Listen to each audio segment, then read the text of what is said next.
and a vision for nurturing future leaders.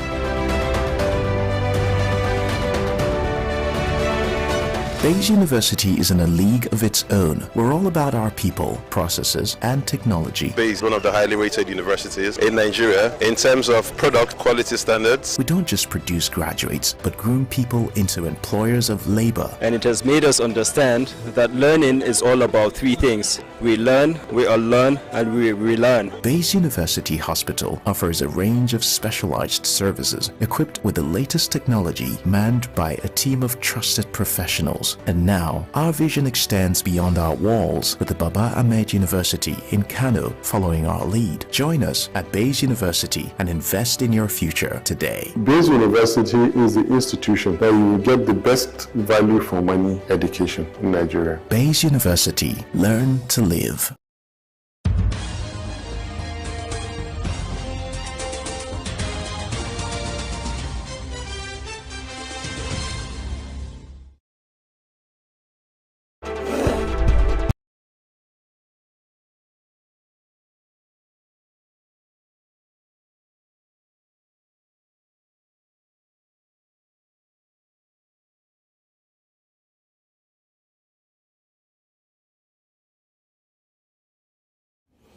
Hello and welcome to all our viewers in Nigeria and around the world to Midday News on Global Television, coming to you live from the nation's capital, Abuja. I am Uyi Agumofwegbe. Here's a quick reminder that we are on DSTV channel 365. President Bola Tinubu says no government will condone protests that would lead to destruction of lives and property. The president's declaration came on the day the Department of State Services, DSS, warned against the nationwide protest over the hardship in the country, just as Defense Headquarters also expressed concern over the possibility of protests being hijacked by violent elements. Minister of State for Defense, Bello Metawalle, has lamented that the proposed protests being planned from August 1 to 10, 2024 is being led by faceless people as against previous protests where those behind them were known. The minister's comment comes amidst warnings from security agencies in the country against the nationwide protests in response to the economic hardship experienced in the country. He said it is strange that the protest organizers were unknown, challenging them to reveal their identities. Chairman of the Independent National Electoral Commission, INEC, Professor Mahmoud Yakubu, has affirmed that the electoral body can conduct local government elections in the country if provided with the necessary resources. He made the statement when he appeared before the National Assembly Joint Committee on INEC and electoral committees. Responding to a question from members of the National Assembly Joint Committee on the Commission's stance regarding the Supreme Court's verdict on financial autonomy for local governments, Yakubu acknowledged calls for the unbundling of INEC or the creation of a new federal agency for conducting council polls. The All Progressives Congress, APC, has fixed a meeting between its National Working Committee and state chairmen. A press statement released by the party's National Secretariat and signed by its National Secretary, Senator Sarajuddin Basiru, says the meeting scheduled for today at 3 p.m. will commence at the National Working Committee Hall as the NWC Hall, APC National Secretariat in Abuja. The party further stated that the meeting's agenda will focus on the states of the nation and a progress report on party structure across the states. House of Representatives Committee on Federal Capital Territory has questioned the operational model of the park and pay policy of the Federal Capital Territory Administration. At a meeting with the Mandate Secretary in charge of the Transportation Secretariat, Chinedum Elechi, the committee says residents and motorists of Abuja are being harassed by personnel in charge of the enforcement of the policy. It was reported that the authority had reintroduced the park and pay policy in August 2023 after signing an agreement with 2 concessionaires. The policy is to decongest the city and make motoring in the nation's capital a pleasant experience. The military has warned organizers of the planned protest against any form of violence. Director of Defense Media Operations, Major General Edward Buba, gave the warning while addressing a news conference in Abuja on the activities of troops in the fight against insurgency. Kekelomo Okere has details. The Director of Defense Media Operation noted that although citizens have a right to ventilate their grievances and also protest as enshrined in the Nigerian Constitution, the military will, however, not condone any form of violence, gathering, or protest. He cited potential targets, including individuals with basic possessions, place of worship, businesses, and markets. Major General Buba urged citizens to recognize the unique circumstances surrounding the protest and call for calm, while allowing the government to address the situation and restore national prosperity. Citizens have a right to peaceful protest. They do not have a right to mobilize for anarchy and unleash terror. On this part, we not stand by and allow anarchy to befall our nation. This is because we have seen wars and have witnessed anarchy in countries in which we have cooperated. Following President Bola Ahmed Tinubu's directive to increase oil production in the Niger Delta region, General Buba says the military has taken drastic action against crude oil theft, adding that a unified command structure has been established to ensure transparency and accountability in the oil sector and ensure that culprits are prosecuted. Our surveillance efforts on vessels, terminals, and oil infrastructures to include jackets that house wellheads, and most importantly, we are monitoring to ensure that culprits are prosecuted by agencies responsible for doing so. He emphasized that the military is committed to maintaining peace and stability, hence will not hesitate to take action against any element that threatens national security. Kekelomo Okere, Global Television News. Thank you, Kekelomo, for that report. And Benue State Bureau for Education Quality Assurance has identified 2,100 primary and secondary schools for closure in its first phase of clampdown on illegal operations of educational institutions in the state. Dr. Turner Francis, Director General of the Bureau, made the disclosure when he attended a speech and prize-giving day at the school in Makurdi, the state's capital, as the special guest of honor. He revealed that 2,100 schools had been identified for closure in the first phase of the clampdown on unaccredited schools, adding that the schools have obtained their recertification forms and completed the necessary processes should come forward for collection of their certificates of consent, which now stands as formal approval. Plateau State government has warned citizens of the state that cholera remains a significant threat to human lives, particularly in areas with inadequate water supply, sanitation, and hygiene.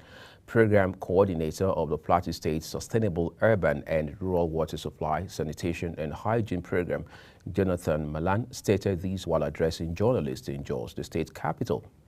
As a result, Malan said the state has taken a big step to prevent cholera outbreak following reports of the prevalence of the disease in 33 states across Nigeria. You're watching Midday News coming to you live from Nigeria's capital, Abuja. We're on DSTV channel 365 and Star Times channel 276. Kindly follow us across all of our social media platforms using the Global TV NG and other handles as you now see on your screen. When Midday News returns, Hamas leader in West Bank dies in Israeli custody.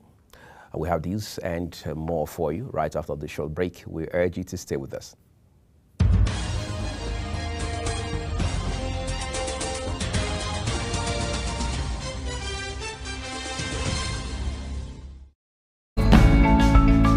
Notice of meeting.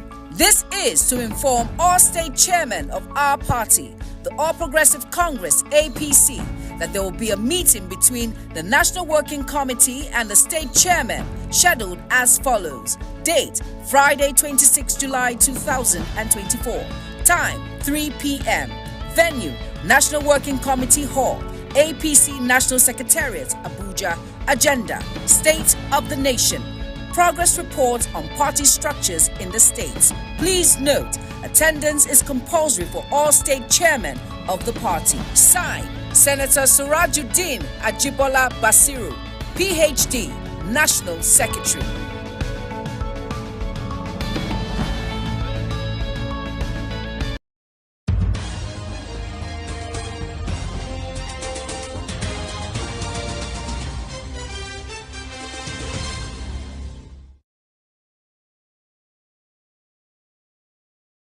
This is Global Television bringing you a live broadcast of Midday News with Uyag Mofwebe. We appreciate your time with us. Let's talk business now. The federal government has not yet commenced direct payment of monthly allocations to Nigeria's 774 local government areas.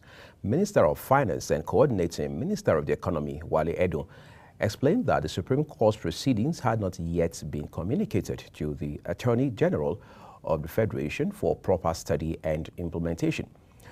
Reported that on July 11, 2024, a 7-man panel of the Supreme Court had granted financial autonomy to their local governments, a decision opposed by some state governors. The federal government says it has spent over $1.5 billion from 2020 till date to protect the nation's oil installations and curb crude oil theft. Secretary to the Government of Federation, George Akume, made this known at a public hearing of the House of Representatives on crude oil theft. Akume was represented by the Permanent Secretary, General Services, Maurice Nandi.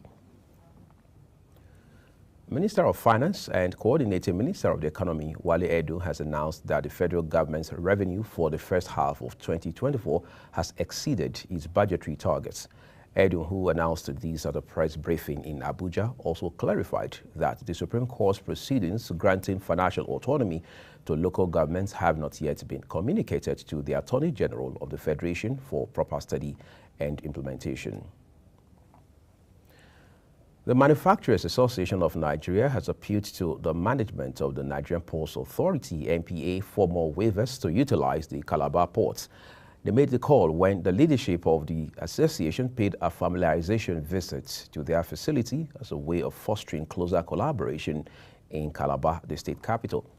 Acting chairman of the Cross River and Akwa Ibom States branch of the association, Hussein Umo, said there are some manufacturers in both states who are eager to utilize the services at the Calabar ports. On the foreign scene, Palestinian authorities and the militant group have revealed that Hamas leader in the West Bank died in Israeli custody today. Mustafa Mahmoud Abu Ara, 63, died after being moved from Israel to a hospital. That's according to a joint statement by the Palestinian Authorities Prisoners Affairs Body and the Palestinian Prisoners Club watchdog. Hamas, in a statement, said they mourn the passing of the leader and prisoner Sheikh Mustafa Mohammed Abu and hold the occupation responsible for his assassination through deliberate medical neglect. Former U.S. President Barack Obama and his wife, Michelle, have endorsed Kamala Harris's bid for presidency.